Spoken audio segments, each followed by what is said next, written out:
Lado aí. Tudo bem com vocês? Tudo bem. Como foi o sábado? Eu cheguei aqui e antes que entrasse pela porta principal de vidro ali, eu confesso para vocês que eu pensei que eu estava entrando no céu. Eu ouvi uma música celestial. Apesar de ser ensaio, mas estava muito bonito e valeu a pena. Ainda aproveitei alguns minutos ouvindo esta linda música do coral. Foi muito bom. Deus seja louvado e adorado por tudo que vocês fazem aqui nesta linda igreja. Aliás, eu não sei quem passa por aqui o que diz para vocês, mas eu vou dizer, para mim esta é uma das igrejas mais aconchegantes que nós temos aqui no Rio de Janeiro. Quando a gente entra, a gente se sente assim em casa. Eu gosto de vir aqui, viu? E alguém me disse na saída: não passa mais 2 anos sem vir, não. Eu disse assim: eu vou voltar tarde. Agora, depois da tarde de amanhã, nós vamos ter que ver quando estaremos juntos. Mas é muito bom estar na casa de Deus. Deus seja louvado por isso. O nosso tema agora à tarde é um tema bem descontraído. Eu disse de manhã para você, eu até usei uma linguagem jovem, eu disse que vai ser um tema bem descolado. Não sei o que vocês entendem por isso. Eu não vou pregar, eu vou fazer uma mensagem. E claro, baseada na Bíblia, acaba sendo uma pregação. Dizem que pastor e irmã é igual carro velho, onde chega prega. Então a gente diz que não vai pregar e acaba pregando. Mas eu vou tentar transformar isso num seminário. Confesso para vocês que estou assim meio curioso, porque eu olho para o relógio, são 6h15. Mas me disseram que está na hora certa. Então tá bom.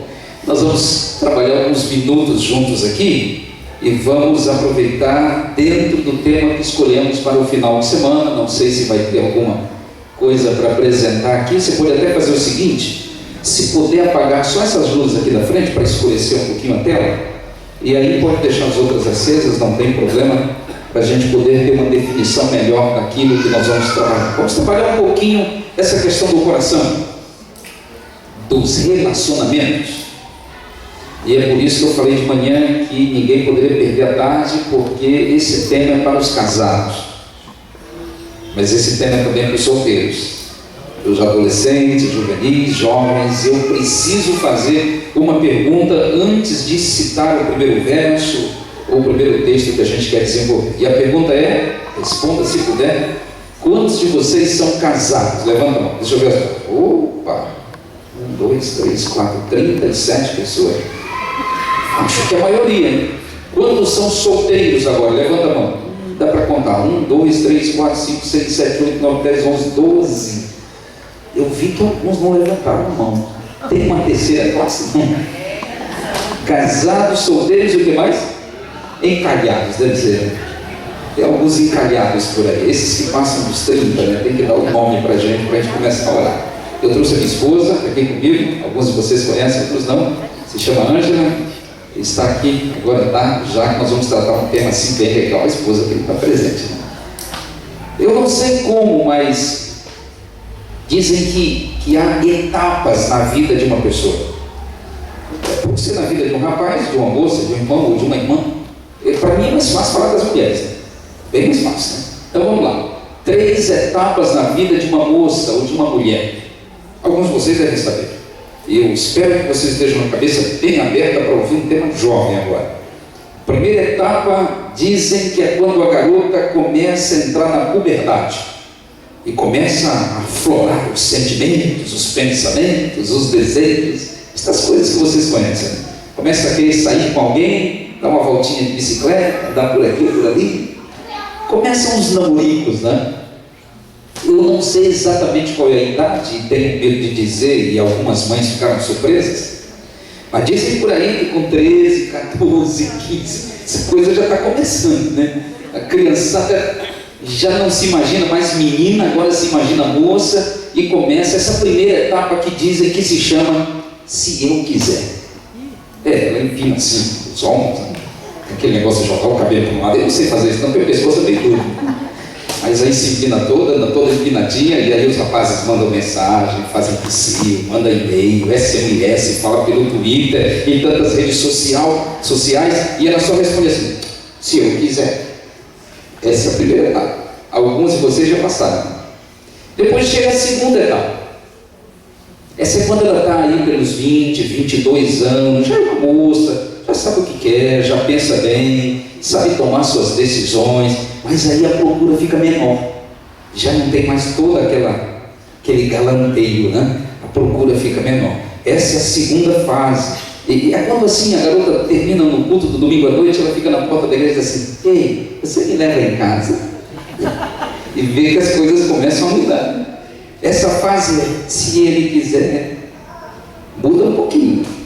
Depois, eu não sei como, eu disse para vocês, alguns conseguem passar dos 27, 28, 30, 32, não sei como, mas alguns conseguem, sem ter um namorado, um esposo ou uma esposa, né? Nessa fase a coisa começa a ficar complicada. Ela quer estar sempre aqui na frente, anunciando o hino, fazendo oração, dando boas-vindas na porta, quer fazer tudo na igreja, que de alguma maneira tem que parecer, né?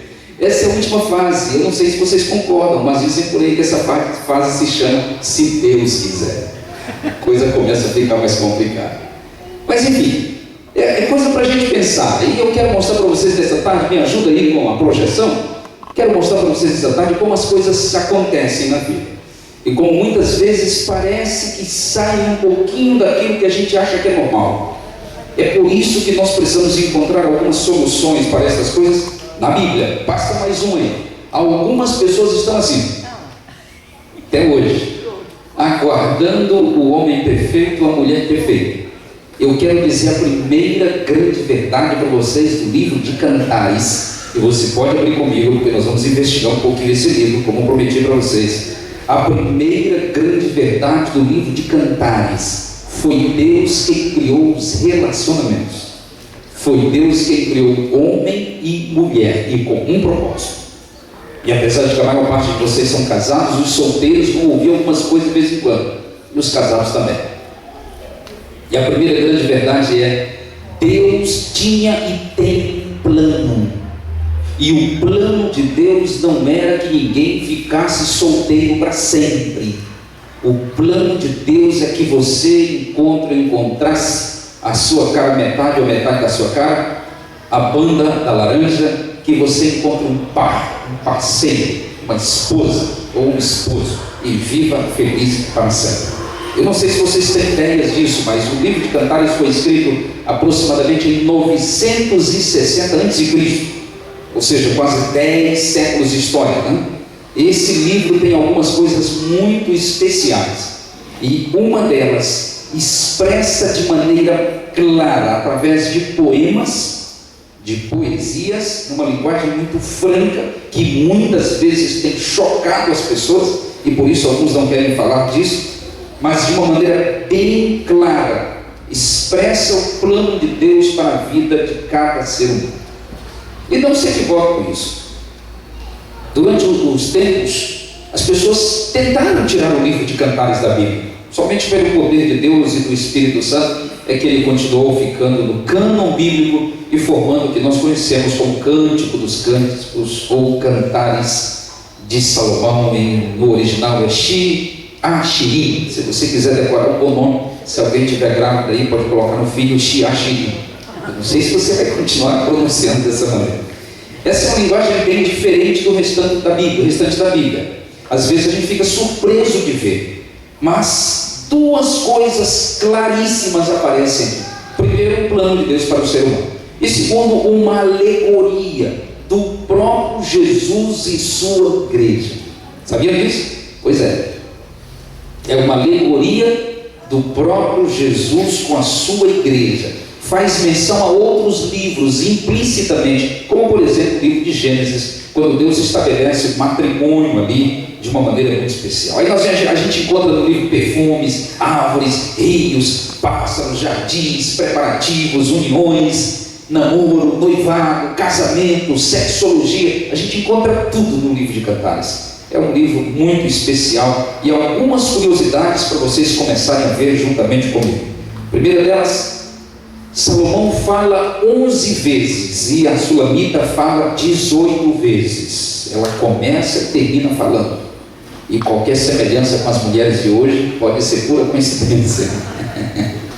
Ela fala um pouco mais do que ele. Ambos falam juntos algumas vezes também. Mas ela começa falando. Olha só o que ela começa dizendo. Vamos ver aí no capítulo 1, versículo 2, porque o versículo 1 é só uma apresentação, dá mais um clique aí. Ela começa dizendo assim: beija-me com os beijos da tua boca, porque melhor é o amor do que o vinho. Já começa assim.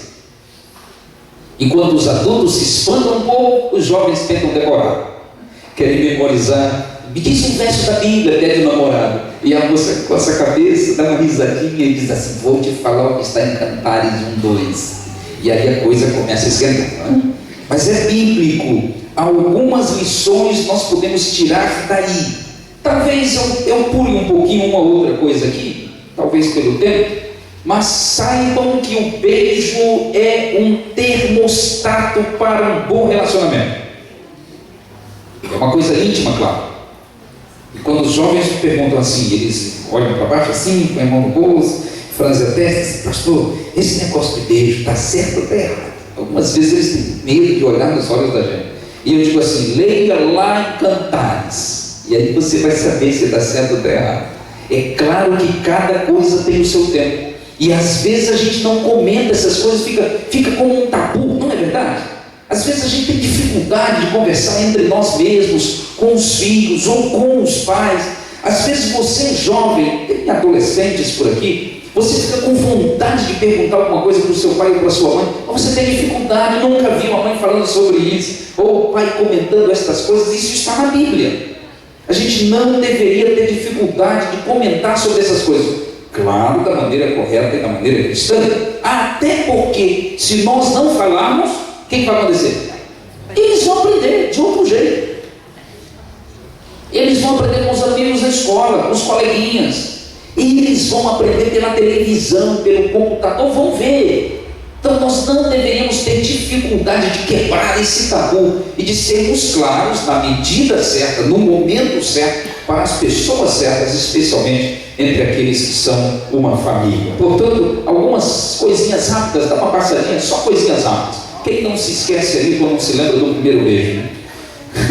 Dizem que o primeiro beijo ninguém nunca esquece. Esse aí mesmo não vai esquecer, não. Mas esse negócio de beijo é uma coisa meio complicada, e às vezes a gente precisa entender. O beijo é uma forma especial de comunicação entre duas pessoas, comunica muitas emoções. Beijar é um ato de intimidade, tá? Não é qualquer coisa, portanto não é para qualquer um. Menina, garoto da minha igreja, adultos, fiquem atentos, porque eu vou dizer algumas verdades. Cuidado com esse negócio de sair beijando um aqui, outro ali, outro acolá. Isso aí se chama de ficar, né? Começa ficando beijando e mais tarde a coisa começa a complicar. Isso tem sido uma praga nos nossos dias, perdão pela expressão. Os jovens querem ficar, e quando chegam na segunda-feira na escola, aí a coleguinha começa a conversar com a outra. Os homens têm mais dificuldade, mas as meninas começam a conversar e dizem: eu fiquei com fulano no sábado, e fiquei com Beltrano no domingo. Você ficou com fulano no domingo? Pois eu também fiquei na sexta-feira. E começa aquela coisa: ai meu Deus do céu, passou aqui, passou ali, beijou um, beijou outro. Isso não é uma coisa legal, e não é isso que nós vamos encontrar aqui no livro de Cantares. Mais um. Isso aí eu vou passar rapidamente. A terminologia do beijo: filematologia, é o estudo do beijo, só para vocês terem uma ideia, porque assim começa o livro de Cantares. Ossular é o ato de beijar. Beijo molhado, usado entre pessoas que se amam. Selinho ou bicota, beijo afetuoso de bocas fechadas. Beijo na mão, um gesto servil. Autoridades, um ato romântico. Pode passar isso aí para ninguém decorar. Vai pesquisar se você quiser. Os jovens gostam de saber disso aí. E vocês casados estão me olhando assim, dizendo onde que ele quer chegar, né? Vamos ver onde que nós vamos chegar. Vamos a algumas lições. A primeira lição do livro de Cantares, capítulo 1 de Gênesis, a gente vê claramente isso aí, e em todo o contexto do livro nós vamos encontrar. O que é? A primeira lição é que o relacionamento criado por Deus não é homossexual, nem bissexual, é heterossexual. Foi assim que Deus fez, e eu pus esse verso para você ter como um modelo. Porque quando a Bíblia fala em Gênesis capítulo 1, versículo 27, no original bíblico, se vocês não sabiam, saibam agora. Lá diz assim: e macho e fêmea os criou. É isso mesmo. Parece uma linguagem animal, mas não é não. É a linguagem da Bíblia. Deus criou macho e fêmea. Deus não criou uma terceira classe de pessoas. Tenham dito. Está na Bíblia. E não tem negócio de homofobia aqui não, só estou falando que está na Bíblia, e eu defendo a Bíblia. Deus criou o homem e mulher e chamou de macho e fêmea. Ou você é macho ou você é fêmea. Desculpa, está na Bíblia. Eu disse que vocês têm que estar preparados para ouvir essa tarde, não é? Foi assim que Deus fez. E sabe qual é o plano? Está lá no Gênesis 1, 26, 27 em diante. Que o homem encontre a mulher e abandone a sua família, seu pai, sua mãe, e nesse momento se una a sua mulher e se torne uma só carne. É o desejo de Deus. É o desejo de Deus. Portanto, homens e mulheres têm o cordão umbilical cortado 2 vezes. Primeiro quando nasce, e segundo quando se casa. E eu vou dizer uma coisa, tem algumas pessoas aqui que são mais novas no casamento, não é? Tem alguém que com menos de 5 anos de casado, deixa eu ver as mãos. Menos de 5 anos. Pode levar a mão, não se preocupe não. 1, 2, 3, 4, 5, 6 pessoas. Vou dizer uma coisa para vocês que serve para todo mundo. O ato de abandonar o lar e formar uma nova família, isso é divino, está na Bíblia. E abandonar mesmo. Se uma moça ou um rapaz sai da sua casa e se casa, vai morar na sua casa e continua dependendo do pai ou da mãe, está errado. Porque a palavra abandonar do Gênesis é cortar, é deixar, é abandonar fisicamente, é abandonar moralmente, é abandonar sentimentalmente e abandonar financeiramente. Portanto, se alguém quer casar e ser infeliz, por melhor que seja o seu sogro ou a sua sogra, more com ele. Vai ser infeliz. Quer provar? Vai ser infeliz. Não é o plano de Deus. Tem até um pensamento por aí que diz assim: quem casa, abandona, deixa a mamãe lá e vai para a sua casa. Você não quer casar? Ou não quer? Se não quer, fica com a mãe.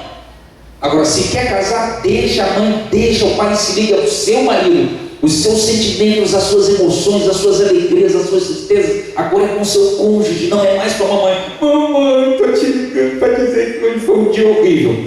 Por que tem que ligar para a mãe? Fala com o marido, fala com a esposa.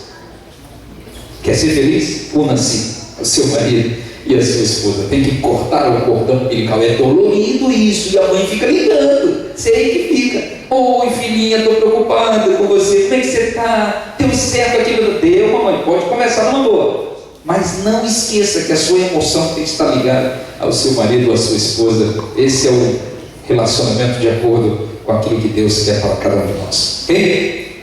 Esse relacionamento heterossexual é o plano de Deus para o ser humano, e por isso que ambos foram criados desta maneira, envolvendo esse aspecto tridimensional que é o físico, mental e também o espiritual. É para se completarem. Há quem diga que os opostos se atraem. Eu não sei se é verdade. Na lei da física parece que sim, né? E quando nós falamos de opostos, eu devo dizer uma coisa muito importante para vocês. Eu trabalhei com família durante 9 anos. Muitos casais acompanhados aí, aprendi muitas coisas e ainda continuo aprendendo. Mas uma das boas coisas que nós precisamos nos lembrar, porque a maior parte de vocês sabe, tanto para os que são casados como para aqueles que são solteiros, é que homens e mulheres são eternamente diferentes. Eu brinquei no começo quando eu disse assim: ela começa falando e termina, e é semelhante às mulheres de hoje. As mulheres falam mais do que os homens. E alguns dizem: ai meu Deus, que essa mulher não para de falar. Gente do céu, para um pouquinho. Saibam que qualquer homem normal tem a capacidade de falar pelo menos 2.500 palavras por dia, e alguns são anormais. Mas qualquer mulher normal tem a capacidade de falar pelo menos 6.500 palavras por dia. As mulheres assim: fala, meu Deus. Alguns irmãos aí. Mas é verdade. Ou seja, você sai de manhã para um lado, ela para o outro, e ela começa a falar. E ela fala com o empregado, e ela fala com o porteiro, ela fala com o patrão, e fala com o amigo, e fala no celular, e fala pelo computador, e fala, e fala, e fala, e fala, e fala. Quando ela chega à noite, ela tem pelo menos umas 2.500 para você. E você que só tinha 2.500 já gastou tudo. Tem mais o que falar. Aí senta no sofá e fica lá. E aí, tudo bem? Tudo. Como foi o dia? Bem. São as respostas dos homens, não é assim? Como foi lá? Tudo bem. Eu, quando cheguei em casa hoje, minha esposa me perguntou: como foi na igreja? Bem. Tinha muita gente. Agora começou a fazer pergunta difícil. Eu não contei, eu não sei quantas pessoas tinham. Somos diferentes. A capacidade de se expressar, de falar e até de transmitir a sua comunicação de forma visual é muito diferente. Querem ver uma coisa? Imaginem vocês, homem não gosta de conversar em público. As mulheres sim. Sai da porta da igreja. Eu hoje fiquei olhando ali, estava com meu filho.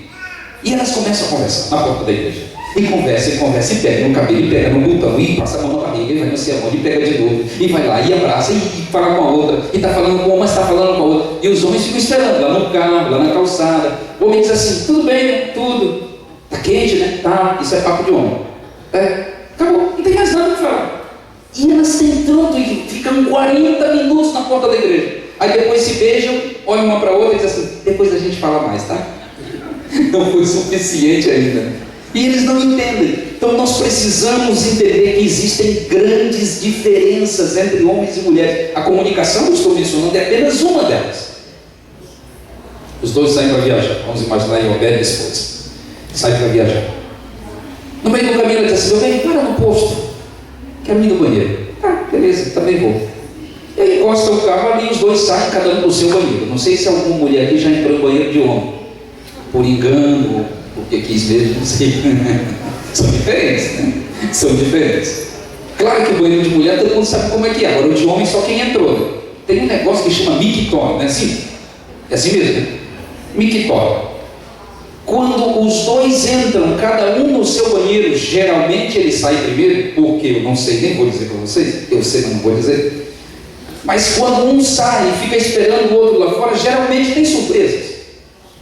Se ela pergunta para ele assim, você viu aquele rapaz de blusa vermelha? Ele vai dizer, que cor? Não viu. De blusa vermelha? Não vi, estava do lado dele. É que ele entra e ele não vai conversar com ninguém. Tem 5 mictórios, ele entra e pega o último, para ficar bem longe da porta. Aí se entrar um segundo homem, ele pega o primeiro, só para ficar longe do outro. São 5. Entra o terceiro, o que ele vai fazer? Pega o do meio para ficar longe dos outros. E vocês imaginam o que acontece se entrar um quarto? Ele fica esperando um dos 3 saírem para poder um desses aí. É incrível, só para não se aproximar. Outra coisa, baixa a cabeça, faz o seu serviço, às vezes erra o alvo, alguns lavam a mão, o outro não, sai e vai embora. Vocês têm que pensar rápido comigo aí. E vai embora. Não sabe quem estava ali, não sabe mesmo.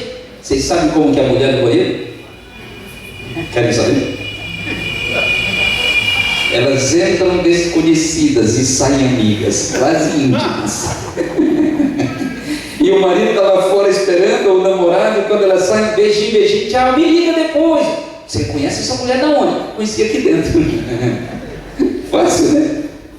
Fácil, é diferente. Eu só estou dizendo para vocês que são diferentes. São bem diferentes. No campo da visão, no campo da comunicação, no campo da segurança. Deixa eu perguntar uma coisa para as irmãs que estão aqui. Podem ficar à vontade, não se preocupem, se solta.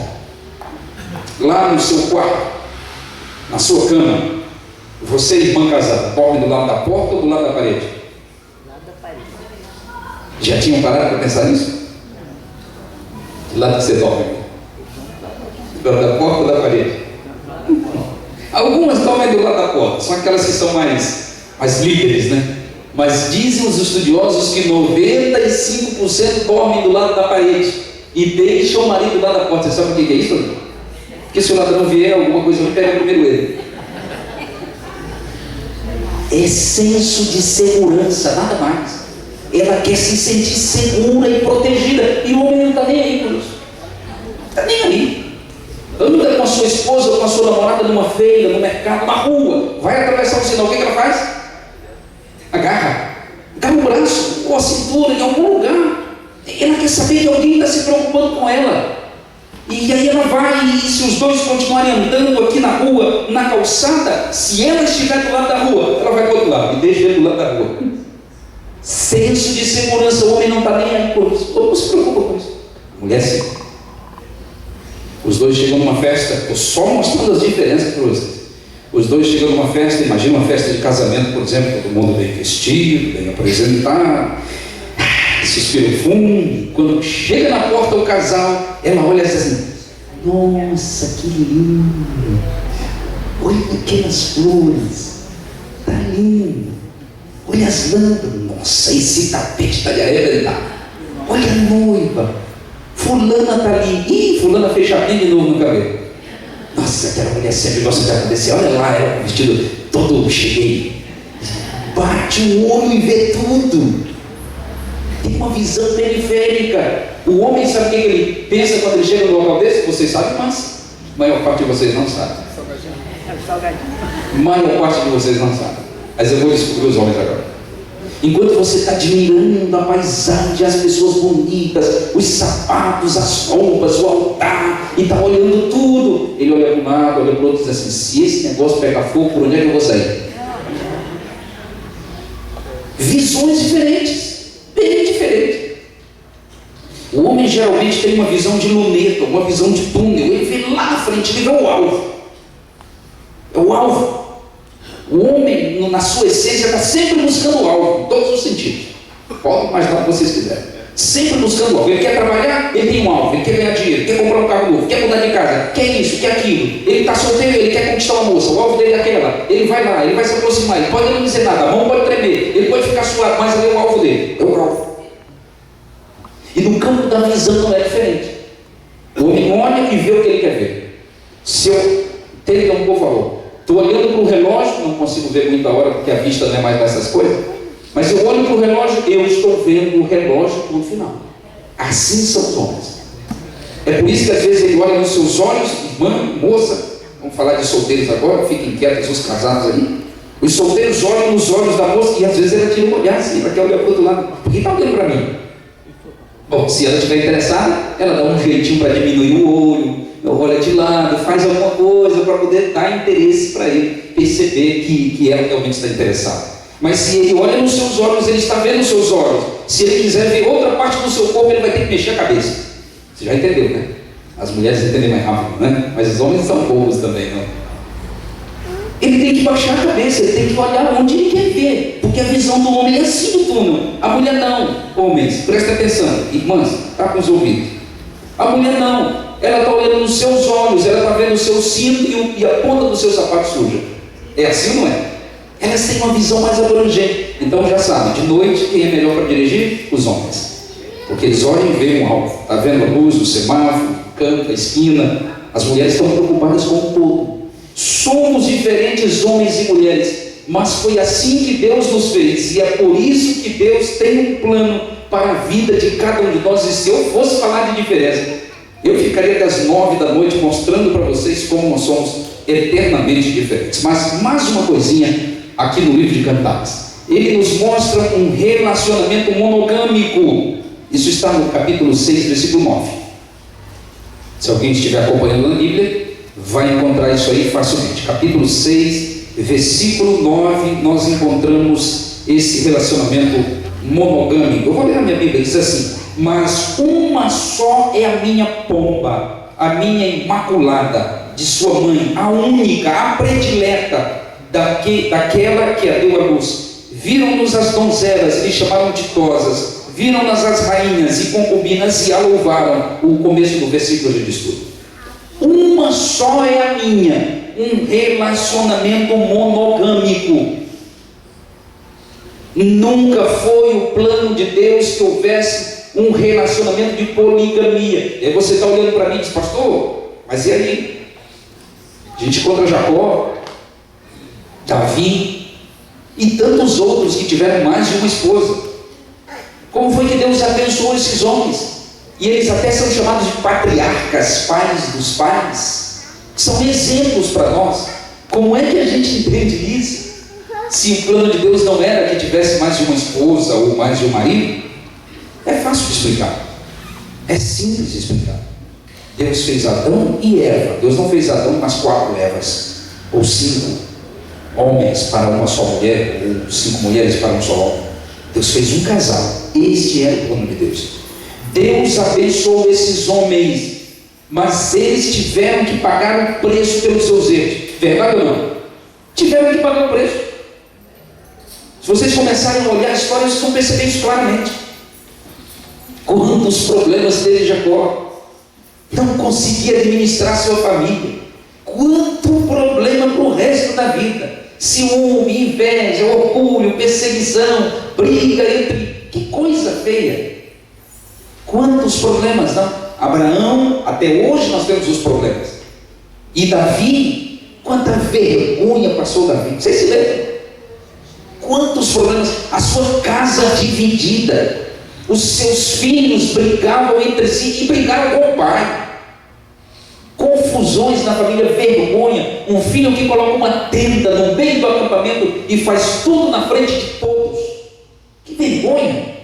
Nunca foi o plano de Deus que houvesse esse relacionamento de poligamia. O desejo de Deus era monogamia. Portanto, queridos e queridas, encontre o seu par, encontre a sua esposa, o seu namorado, a sua namorada, e entenda aquilo que Deus quer como plano para a nossa vida. Mais um ponto, estamos caminhando para o final, capítulo 7, versículo 12, aí nós vamos encontrar um conceito de pureza. Capítulo 7, eu não vou ler todos os versos, claro, não dá tempo. Versículo 12, nós encontramos um conceito de pureza. E nós encontramos, capítulo 4, aliás, no capítulo 7, eu acho que está errado aí, é capítulo 4, agora eu estou percebendo que está errado. Versículo 12, corrijam isso aí, diz assim o capítulo 4, versículo 12: jardim fechado és tu, minha irmã, noiva minha, manancial recluso,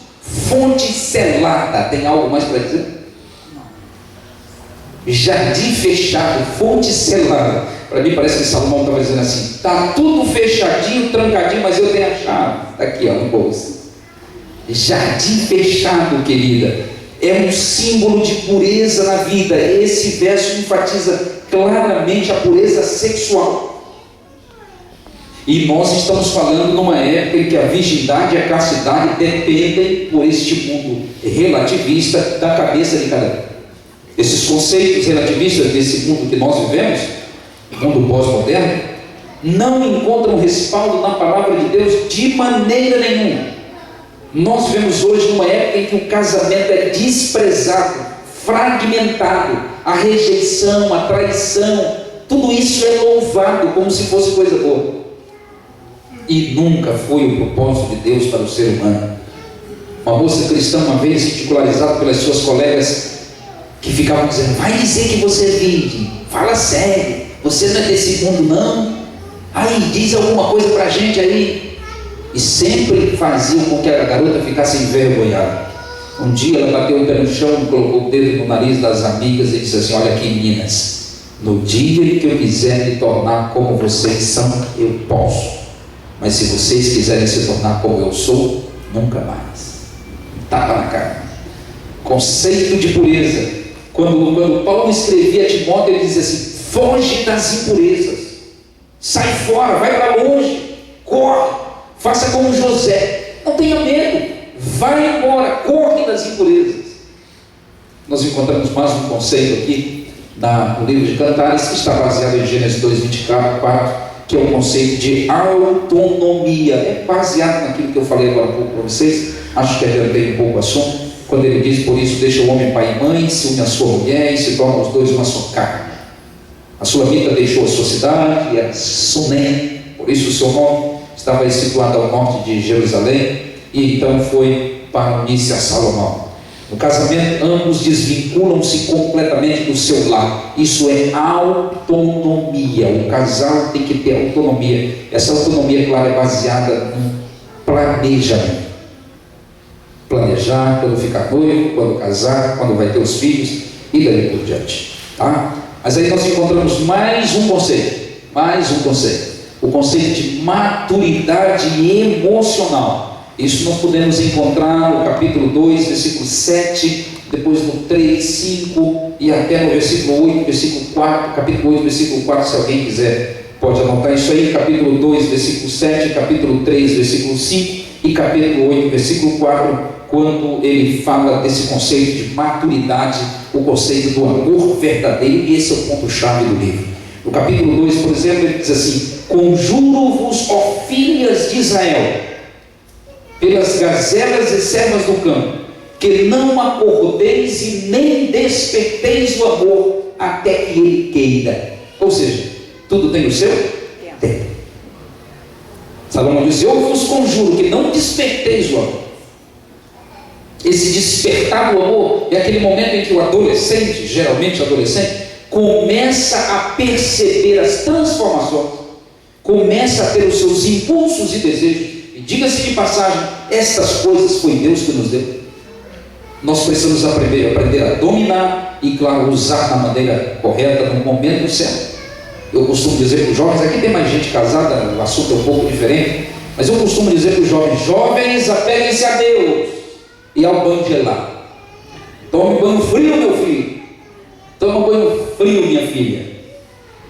Dá umas 3 ou 4 voltas no quarteirão, toma um banho bem gelado, depois vai ler a Bíblia. Isso é bom, para dominar os seus impulsos.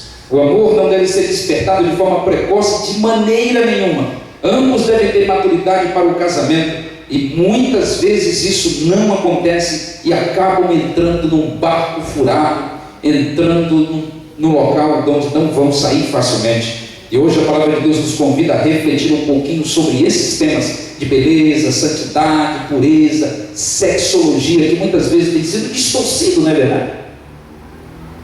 A ideia que as pessoas têm de sexologia, que não é aquela que está na Bíblia, é uma ideia de filme, de novelas. É um sexo livre, pré-marital, sem responsabilidades, e acabam não compreendendo o verdadeiro significado da bênção que Deus deu para o homem e para a mulher.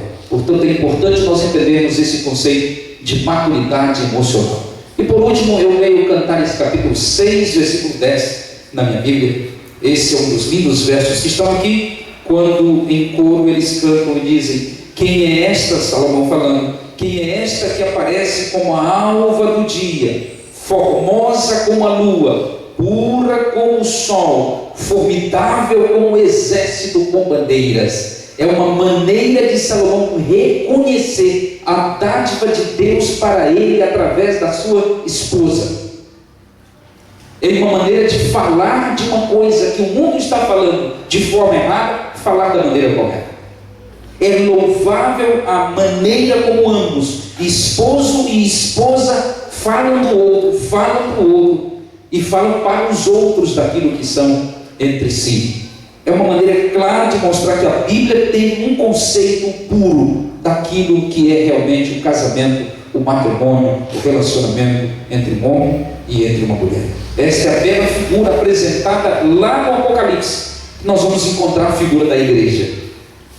Ele diz que a igreja se apresenta bela, formosa, com vestidos brancos como uma noiva, e o noivo diz: vem, quem ouvir diga venha. É um conceito de pureza, santidade e de eternidade, o que nós encontramos aqui nestes últimos versos do livro de Cantares. Portanto, queridos, essa tarde, nos nossos poucos minutos, apenas quis mostrar para vocês que o fato do livro de Cantares estar no cânon bíblico tem um objetivo principal: mostrar a beleza e a pureza do relacionamento entre homem e mulher, de acordo com o plano de Deus. Aqueles que já estão casados, permaneçam casados. Aqueles que estão solteiros, busquem o seu companheiro, a sua companheira. E cuidado com as maneiras como o mundo apresenta isso diante de nós. Nós precisamos estar baseados na Bíblia, que é a nossa fonte de poder, a nossa fonte de energia celestial para compreender as coisas desse mundo. Que Deus nos abençoe e nos dê uma boa semana, em nome de Jesus. Amém.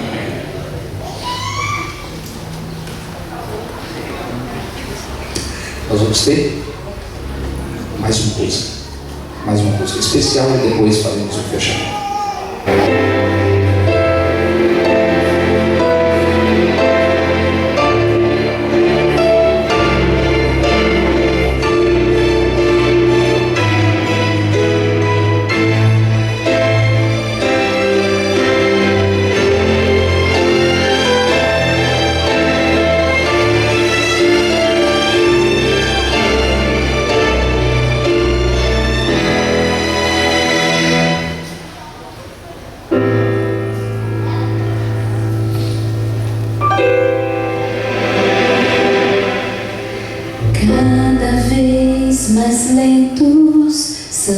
passos de Jesus, naquela longa estrada em Jerusalém,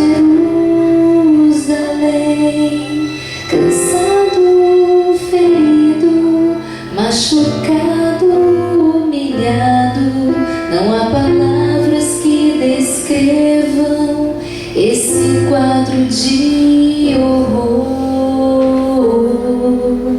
Naquela rua empoeirada vão as marcas da cruz. O seu sangue escreve a história de um Deus de amor. Não há quem o ajude, muitos fogem, muitos choram. Seu olhar quase se apaga, mas ele segue e não para. As mãos, os pés, os cravos a ferir seu corpo à cruz, a dor, a coroa que ele usou, Jesus pagou, foi tudo por amor. Seu perfeito sacrifício trouxe graça e perdão a mim. Eu jamais irei compreender sua angústia e seu sofrer.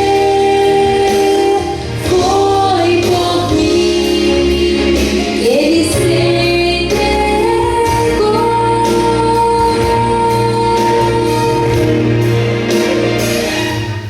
As mãos, os pés, os cravos a ferir seu corpo à cruz, a dor, a coroa que ele usou, Jesus pagou, foi tudo por amor. Seu perfeito sacrifício trouxe graça e perdão. As mãos, os pés, escravos a ferir seu corpo à cruz, a dor, a coroa que ele usou, Jesus pagou, foi tudo por amor. Seu perfeito sacrifício trouxe graça e perdão a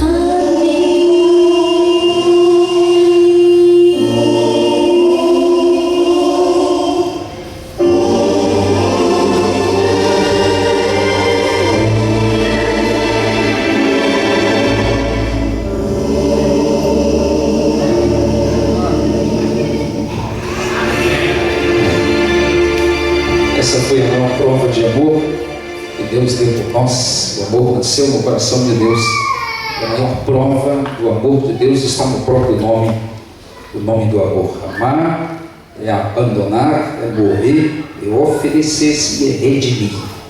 Para que nós mesmos tenhamos isso no nosso relacionamento entre marido e mulher, nós precisamos entender esse significado. Amar é estar disposto a abandonar, a morrer, se preciso for, a se oferecer em lugar de, e a redimir ou perdoar quando necessário. Essa é a maior prova de amor e Deus deixou para nós através do seu Filho Jesus. Vamos orar agora e vamos terminar o nosso sábado. Bom Pai, nosso querido Senhor, nosso Deus, estamos agradecidos por este lindo sábado que estivemos na Tua presença. Obrigado pela parte da manhã, onde o Senhor nos falou ao coração, através da lição, da escola sabatina, dos louvores e também da Tua mensagem explanada. Obrigado por esta tarde, as oportunidades que tivemos de testemunhar e também de vir terminar o sábado aqui na Tua Santa Casa. Agora estamos diante do desafio da nova semana. Com ele, Senhor, nós queremos te pedir a Tua bênção, Teu cuidado, Tua direção e a Tua proteção. E cada passo que dermos, seja um passo a mais para deixarmos o mundo e nos aproximarmos de Ti. Amém. Que sintamos que estamos mais perto da Tua volta do que o dia de ontem ou o dia de hoje. Ajuda-nos nas nossas lutas. Ajude-nos a vencer o inimigo das nossas almas. Ajude-nos no nosso casamento, no nosso relacionamento. Que nós possamos ter a presença de Deus e a companhia do Espírito Santo cada momento.